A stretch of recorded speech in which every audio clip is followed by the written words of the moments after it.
مدهامتان فبأي آلاء ربكما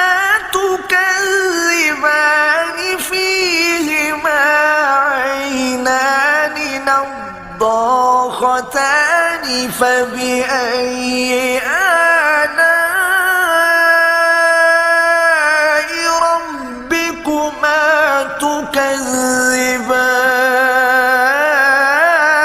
تكذبان فيهما فاكهة ونخل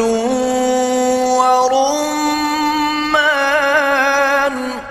فبأي آلاء